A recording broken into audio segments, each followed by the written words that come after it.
हम आज पढ़ेंगे द्रव के अविरतता का नियम, प्रिंसिपल ऑफ कंटिन्यूटी। हमारे पास कोई नली है, ये असमान परिच्छेद वाली नली हमने यहाँ दिखाई है।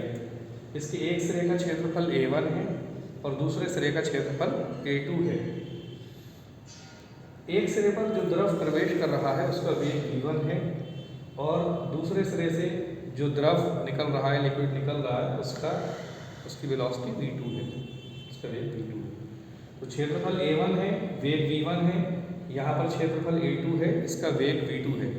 तो द्रव के अविरतता का नियम क्या कहता है कि A1 V1 का मान A2 V2 के बराबर होता है।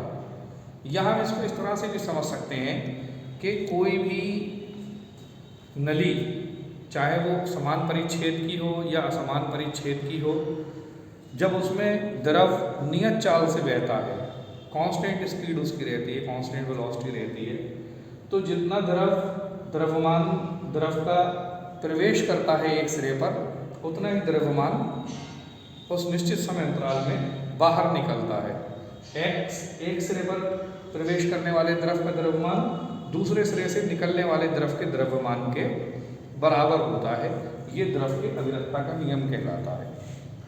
दूसरी चीज़, अगर हम यहाँ पर असमान परिच्छेद की नली देख रहे हैं तो चौड़े सिरे पर द्रव का वेग कम होता है और जहाँ पर नली का सिरा जहाँ कम पतला होता है, वहाँ पर द्रव का वेग बढ़ जाता है।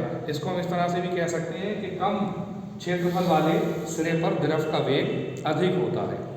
तो ये कहलाता है principle of continuity. A1 V1 is equal to A2 V2, इसे याद रखें आप लोग। फिर सेकेंड हेडिंग है आदर्श द्रव। आदर्श द्रव क्या होता है, आइडियल लिक्विड क्या होता है। आइडियल लिक्विड में दो प्रॉपर्टीज होती हैं।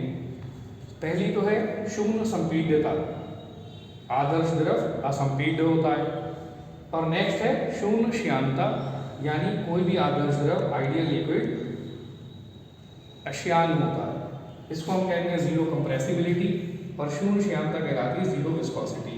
इसका अर्थ समझ लीजिए, इसका मीनिंग क्या होता है।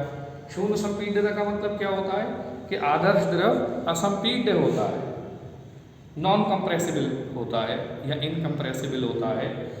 इसका मतलब क्या हुआ कि अगर हम किसी आदर्श द्रव को दबाएं तो दबाने पर उसके आयतन में कोई परिवर्तन ना हो।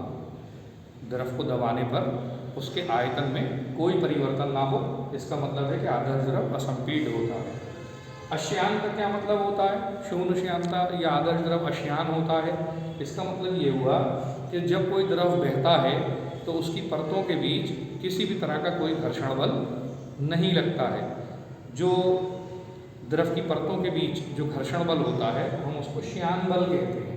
जैसे हमने पढ़ा है इससे पहले कि ठोस के बीच जो कोई भी एक ठोस किसी दूसरे ठोस के ऊपर जब चलता है तो उसके बीच जो बल लगता है वो घर्षण बल कहलाता है, और द्रव की परतों के बीच जो बल लगता है वो कहलाता है अश्यान बल।